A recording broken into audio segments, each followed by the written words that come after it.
Hey guys, William Furno here today, back again with another LEGO Bionicle 2016 review. This time we will be taking a look at the new 2016 creature sets, Akida-Creature of Water. Okay, so let's get straight into it. By the way, if you're going to ask where I got these, because I know that it's kind of abrupt, they just started hitting shelves. I got it at Barnes & Noble. I don't know if they've hit any more shelves lately. So on the front of the box here we have Akida, we have LEGO Bionicle, Mask of Control, the nice new green detailing, we have the information, very nice piece count for a $10 set, 120 pieces, though a lot of those pieces are the studs. Akida-Creature of Water. On the back here we have Akida combining with Gali to make the United version. Then we have Akida, 1/1 scale of its mask, and then the Shadow Trap. I also have to point out, you do get a lot of extra ammo that are in these stud shooters. You get about 12, 13 extra studs, and they're all in this box. So, just thought I'd let you guys know that that's good. First, we're just going to take a quick look at the Shadow Trap here. This is my favorite Shadow Trap so far. Honestly, I feel like I like the little spine pieces it uses as legs. I really like the red eye, although all of them have a red eye. I also like the little turbine back here. So yeah, honestly, out of all the creatures I've gotten so far, which is Kitar, Uxar, and Akida, Akida's Shadow Trap is my favorite so far. I just like the color scheme of it too. It's very consistent. It's just nice dark colors with a little bit of blue and an accent of red. So I really like it. It's a nice Shadow Trap. And it obviously can do this, and these new Shadow Trap parts are obviously new parts. So those are nice. Okay, moving on to the main part of the set, I'm just going to take it off its stand. Now, to start off the review with a pro, it does have a stand, and nicely enough, it does not actually connect into an axle. You can just use one of these, and it will just hold in place nicely, and it also gives you the ability to spin him or her or it around very nicely. So the stand is it's a definite pro. I love when LEGO includes stands for things that usually you wouldn't be able to hold up. For example, the Mask of Creation. A similar example of this in which I would have liked to have a stand is Jawblade from Hero Factory 2012, because he's very hard to pose. So it's very nice that Akida was able to get a stand. So that's a definite pro. Moving on, I'm just going to quickly talk about the build. Overall, out of the three creatures I just bought yesterday, this is my favorite build.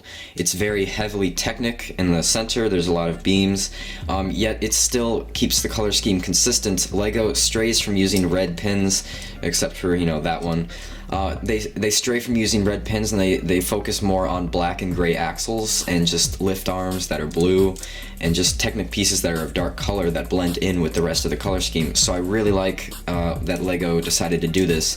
There is no blue pins in here, and it wouldn't have broken up the color scheme anyway. So I really love the build. It was a really nice and fun build.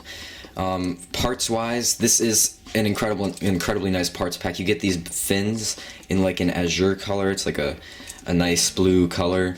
You get some orange parts in here, orange Borak eyes.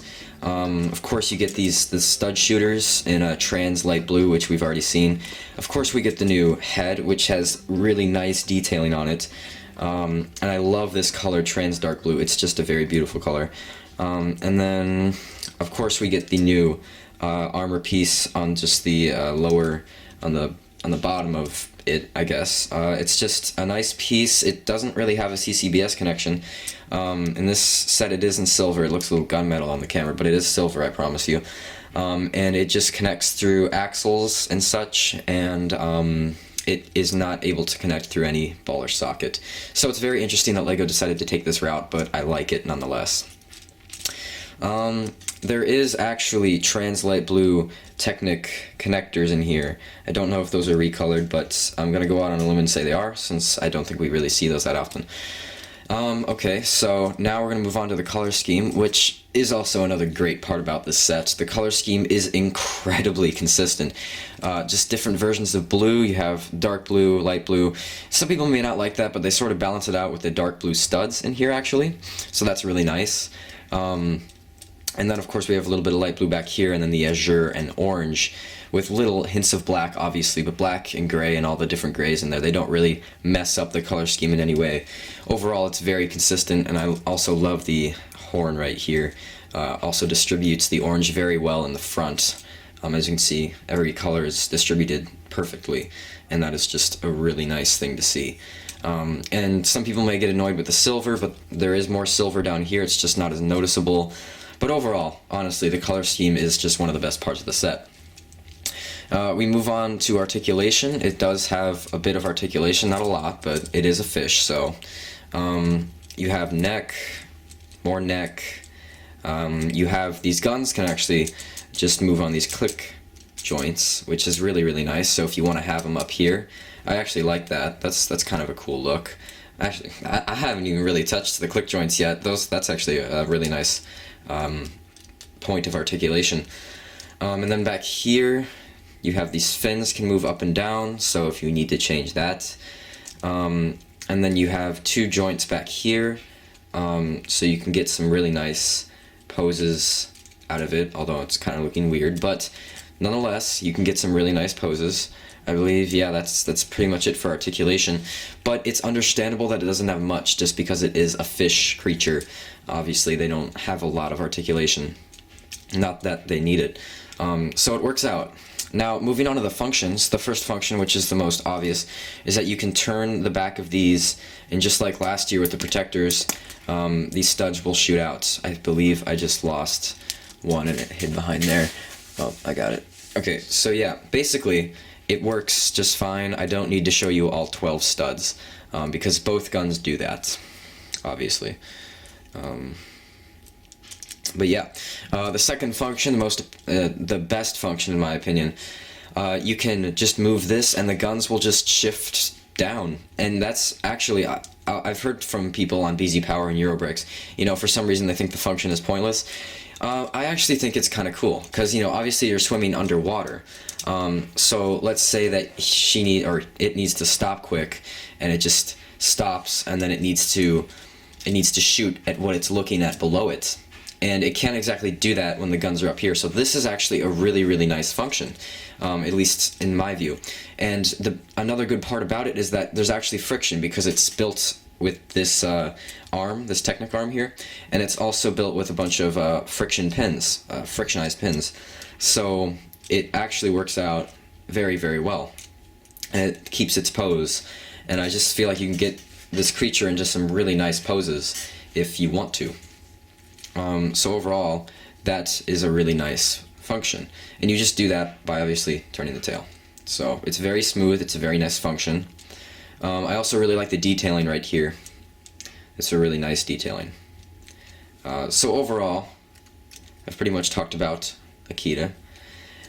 So let me just bring the stuff back in so you can get a final look at the set before I finish up the review. So overall, Akida is just one of the best creatures so far, in my opinion. When you look at Akida, honestly, I have to admit, I was looking at Akida from like the box art. I was like, this looks kind of boring, It's just a fish. But when you really open the set has a lot to offer. It has it has a lot of nice parts. It has a really great look to it. When you just look at it, it's very pleasing to look at. Nothing really stands out or is an eyesore. It has a stand, which makes it easy to display. It comes with one of my favorite shadow traps so far. It's just a very complete set. I like it a lot. I'm gonna give this one a 9.5 out of 10. I really like it. It's just that I can never honestly say a set's perfect. There's always room to improve upon it. And so, honestly, I would say my highest rating is a 10, and that is really rare. If I ever rate a set a 10, it's because that I love it a lot, like more than my family. No, I'm just kidding. But this is a great set. One of the few creatures I would actually recommend picking up, because let's face it, this one wasn't that amazing. Uxar was good. He is not my favorite. I can't really explain why, but Uxar, he was still decent. I have yet to pick up the other two creatures, and of course the Unity set and the Uniters and Umarak. For now, I don't know when I'll be getting the rest, but for now, this is my final review of the day. So hopefully you guys enjoy these reviews. I do have a LEGO Bionicle series coming out next year, titled Bionicle: A New Generation, taking place on Akodo. It is a play in my universe, so there's obviously a lot that's already happened with the Hero Factory timelines and the Bionicle G1 timeline. So obviously my Bionicle series would be very different in some points. It might be hard to understand. So I apologize for that, but I do have it coming out next year on January 15th. I also have Hero Factory Classic reviews and Bionicle 2015 reviews if you want to check any of those out. I have book reviews as well. So that is basically all I have to say, and I'll see you guys later.